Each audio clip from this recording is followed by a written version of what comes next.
sekarang kita bahas soal yang ketiga. Jadi di sini tiga buah hambatan kembali disambungkan secara paralel seperti gambar di samping. Kemudian rangkaian hambatan dihubungkan dengan sumber tegangan 18 volt di titik A dan B.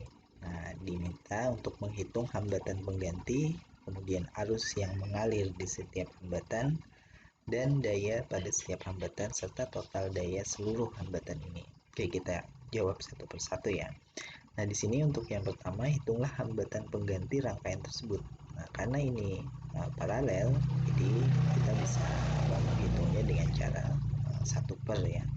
Ini jawab misalnya bagian A, untuk 1 per R ekivalen atau penggantinya itu adalah 1 per 3 tambah 1 per 6 tambah 1 per 9.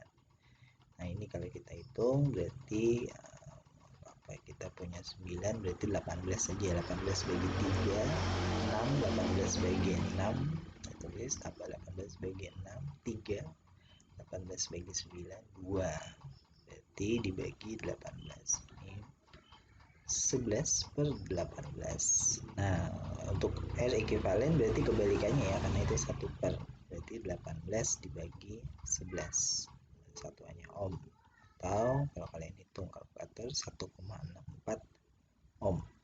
Nah, ini hambatan pengganti, berarti kita bisa gambarkan rangkaiannya seperti ini. Ini satu sumber tegangan yang sama, kemudian hambatan pengganti senilai 1,64 ohm. Sini 18 volt. Nah, ini untuk yang pertama, yang bagian A. Kemudian yang B, hitunglah arus pada setiap hambatan. Yang B. Nah, ini kita mengenal bahwa arus yang masuk itu akan terbagi menjadi 3, I1, I2, dan I3.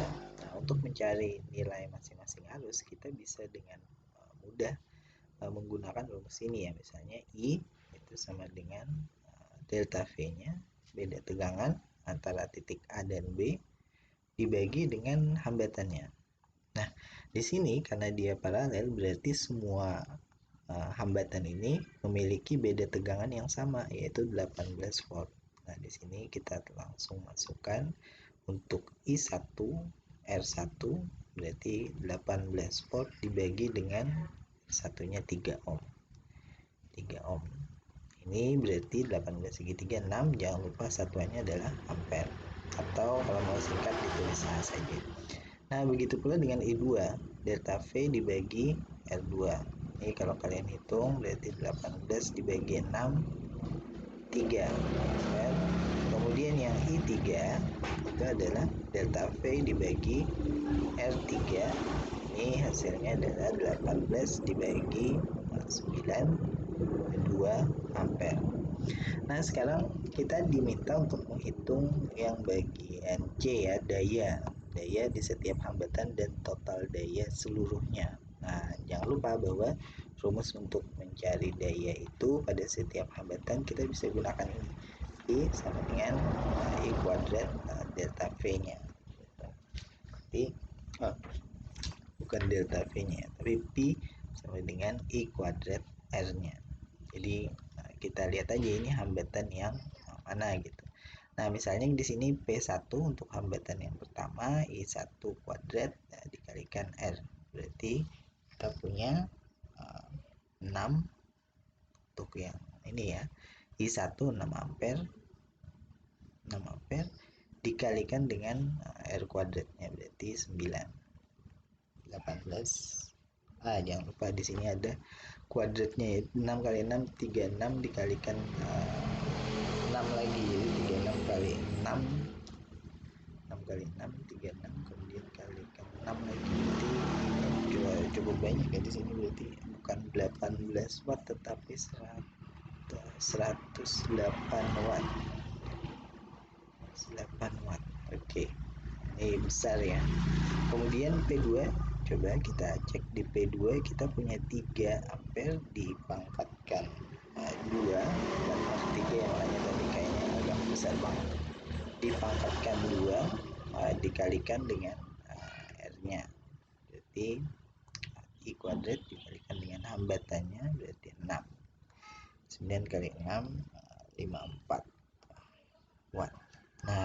3, berarti di sini I kuadratnya adalah 2 kuadrat dikalikan dengan R-nya. R-nya berarti 9. 4 kali 9 36 watt. Nah, di sini kita melihat bahwa daya yang paling besar itu ternyata dimiliki oleh hambatan yang kecil. Nah, jelas karena I-nya kan paling besar di sini mengalir. Jadi dayanya itu paling besar jika hambatannya kecil. Oke, berarti daya totalnya adalah gabungan atau totalan di sini ya. Kita bisa total, berarti P total itu adalah 108 tambah 54 ditambah 36. Ini berarti 154, 162 tambah 36 dengan 198 ya, 198 watt. Nah, ini sama aja kalau kita menghitungnya dengan cara yang kedua, yaitu menggunakan R ekuivalen. P total sama dengan ini delta V kuadrat ya. Kalau kita menggunakan tegangan, delta V kuadrat dibagi R ekuivalen. Nah, delta V kuadrat kita adalah 18. Ini kuadratkan dibagi dengan ekuivalennya tadi 1,64 ya, 1,64 ini yang di atas tadi. Nah, hasilnya kalau kalian hitung ini mestinya sama juga nih, 198 watt. Jadi ini total daya yang digunakan ya di rangkaian ini dan juga disediakan oleh baterainya. Oke, terima kasih. Assalamualaikum warahmatullahi wabarakatuh.